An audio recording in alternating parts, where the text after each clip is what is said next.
speech, don't you? It is wonderful, and we know what we have to do, and it's very serious. I have very good news for you, though. America is waking up.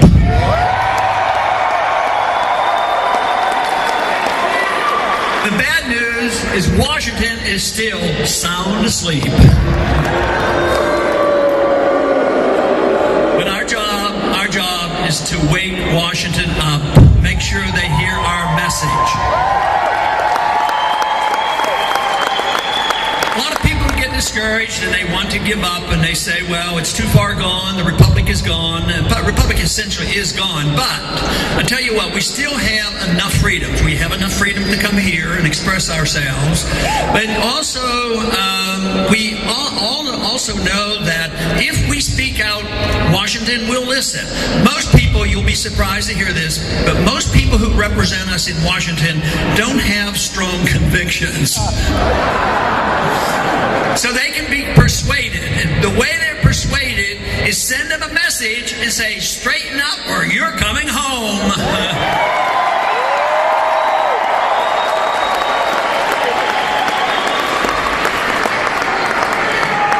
Take for instance, what has happened on Stop Online Piracy Act.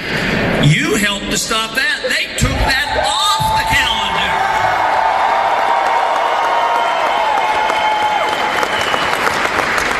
So they will listen. So as more join us and more send the messages to Washington, we don't have to convert all of them. But we have to convert the sentiment of this country, and the sentiment has to concentrate on one issue. That is the defense of liberty. But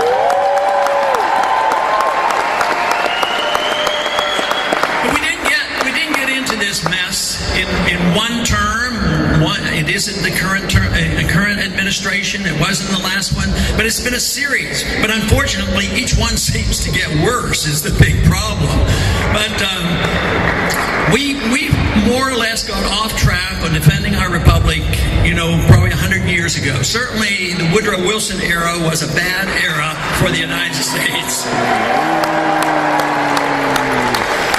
But the founders of this country understood this and they warned us about it. They were very explicit. They said, you will have a republic, but it won't be there unless you defend it and protect it. But they had their worries. But they were explicit when they said, we don't want to give you a democracy. A democracy can be very dangerous. Majorities can get together and suppress the minorities, and that is what we should have prevented. But now we have a form of dictatorship, of majority rules. Rights are now relative, and you have a lot of clout in Washington and they have powerful lobbyists. Unfortunately, they're ruling the day. Because of that, those individuals who benefit from the system that we have of money and spending, when they get into trouble, guess what? Because they're in charge, they get the bailouts and they dump all the debt and the problems on the American people and on the middle class. That is what we have to change. But this system, back in the Woodrow Wilson era, with the monetary system changed, the tax system changed, the foreign policy changed, and gradually we have lost our republic. There's not a whole lot left. Now we're coming up with these dictatorial mandates from the executive branch, assassination of American citizens, the arrest by the military, and this is both by the president taking this power, usurping the power on his own, plus the Congress delivers powers to the executive branch. This is one thing where I would be different. I would not be a president that would want to, think I could, or think I should run your life. That's not the job of a president.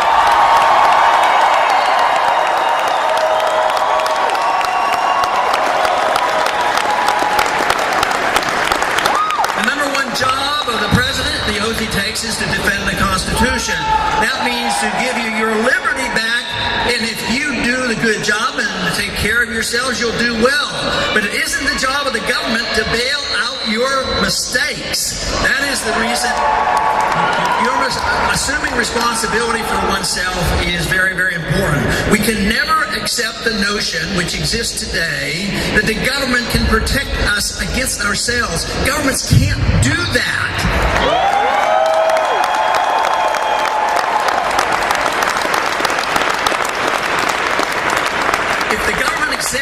accepts that role of protecting us against ourselves, that means the government has total control over our lives. We no longer own our lives. We no longer own our liberty.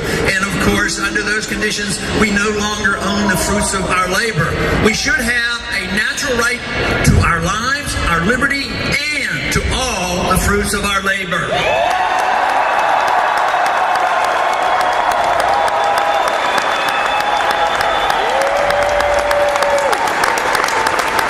The principles in the Constitution and the beliefs of the founders were not that complex. The Constitution, it's a small little document. We all can read it and we can all understand it. The truth is, the bills that we have in Congress, 99% of them are written where not one member in Congress has the